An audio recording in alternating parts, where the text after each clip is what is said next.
Hello, folks. This is Chris, KY4CKP. LCARA recently attended the Cave City Hamfest, and we spent a few moments talking to Colonel Bryant about what is the Civil Air Patrol and what is their mission. That's what's coming up next on LCARA Ham Radio.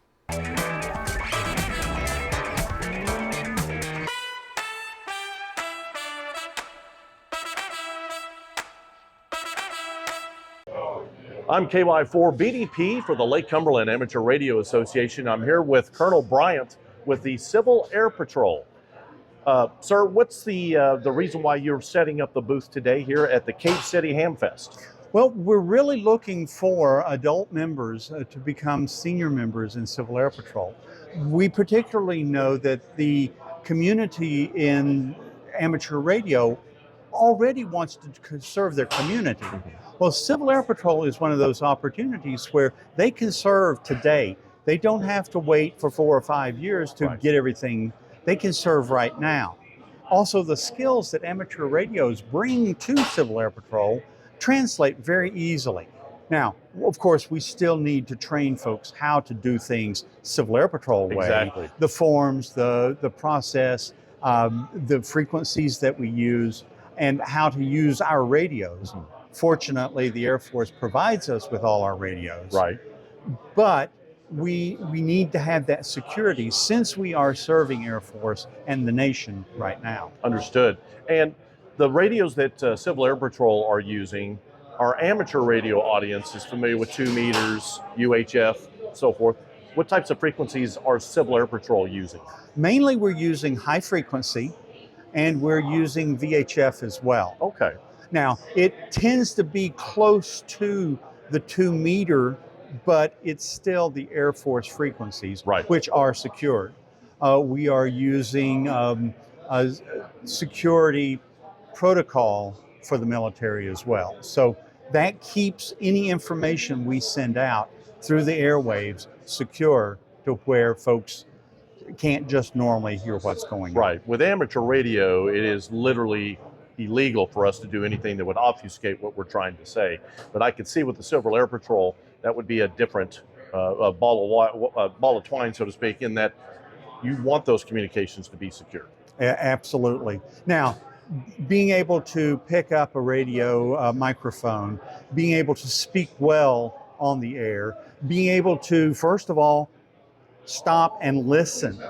It's one of the first things you're trained in amateur radio is listen to the radio. Right. Don't try walking over to each other. A lot of times we have cadets that come into Civil Air Patrol and they think it's like a phone. You pick it up, you start talking. We have to teach them, stop, look, listen, be ready to respond. Right. Then institute or then start a communications. So at this event, you're looking for more senior type experience levels, things of that nature that could help out Civil Air Patrol. But you have a lot of good programs working with youth. How young do you go or reach into to try to bring youth into the program? We can go as young as the 4th and 5th grade to do some preliminary work, but to become a member of Civil Air Patrol, you need to be 12 years old. I see. These are our cadets. Cadets can run from the age 12 to the age of just before they turn 21. The day they turn 21, they have to then become a senior member. I see. They have to. They can, if they choose to, become a senior member at 18. Mm-hmm. Now, if you're not 17 or less and you decide to become a Civil Air Patrol member, you then have to come in at 18 as a senior member. I see. Now, there's nothing that different between the emergency services training for a 15-year-old and a 23-year-old. Right. Or a 60-year-old. They all have to do the same training for emergency services. You still have to have your FEMA classes. You still have to understand incident command. You still have to be ready to respond with your 24-hour or your 48-hour gear. Right. Now, as a communicator, yours is going to be slightly different. Yours is going to have the forms and the radio and the batteries that you need to do that. A lot of it is provided by Civil Air Patrol / United States Air Force. Right. But you still need to know how to operate those and how to repair, say, the antenna systems. Right. This is where amateur radio really plays a strong portion, is you understand antennas, you understand wave propagation, you understand frequency modulation, you understand when a quarter wave and a half wave work well together. Right. You've got that training. You can then translate that into being a much stronger mission radio operator, or even going as far as a communication unit leader. And Interesting. those are the two different operation qualifications that we provide.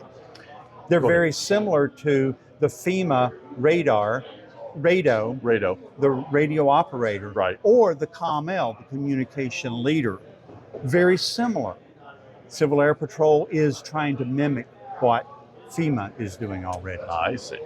Now, whether it's a senior member or a cadet, how often is Civil Air Patrol getting out into the community and or doing some form of an exercise to practice their skills? We try to provide opportunities at least once a month for both senior members and cadets, usually on the weekends, and usually it's a long weekend. Right. They travel Friday, they do some work on Friday night, they work all day Saturday, then they may work a half day on Sunday.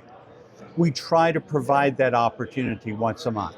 Now, that doesn't mean every squadron has to develop their own each month. Right.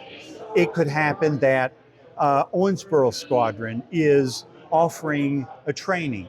Folks from Bowling Green can go to Owensboro. Folks from Paducah can come to Owensboro. Okay. Thus, you have a bigger footprint Right. of membership, and you train together. Even though COVID has really shut down this interaction, we really want people to interact. This Hamfest is a perfect example of that. During COVID, you guys pretty much didn't do this. Right. Now that we've opened back up, everybody is flooding to see this thing. And that's the reason why we chose to do that. This recruiting event this year here is we knew everybody was going to be coming out. Right. And it's a perfect opportunity to put ourselves in front of the community. We've run into a lot of Civil Air Patrol former members, and we've been actively trying to recruit them back in. And it's been really fun to watch that happen. That is wonderful. Let's go ahead and kind of finish here. In about 60 seconds, how could you summarize some of the benefits and the reasons for somebody, whether they're an amateur radio or maybe they're a young person, to get involved with Civil Air Patrol? Very quickly, senior members, as an amateur operator, you're already serving your community. This is just taking that service to a new level. This is giving you an opportunity to serve in a much larger capacity. We all know that the amateur radios, the hams, if you will, are going to save the world with our ability to talk across the nation. We know that. We now need to take younger people, 12 to 18, and bring them into that same mindset, is that we want to serve. You have members that want to serve anyway. Right. You have young people that have that desire, but a lot of them don't understand how to do it. Civil Air Patrol is a quick, simple, and easy way of doing that. Wonderful. Colonel Bryant, thanks for spending some time with us today. Not a problem. It's been a great time. We'll leave it at that. 73, everybody.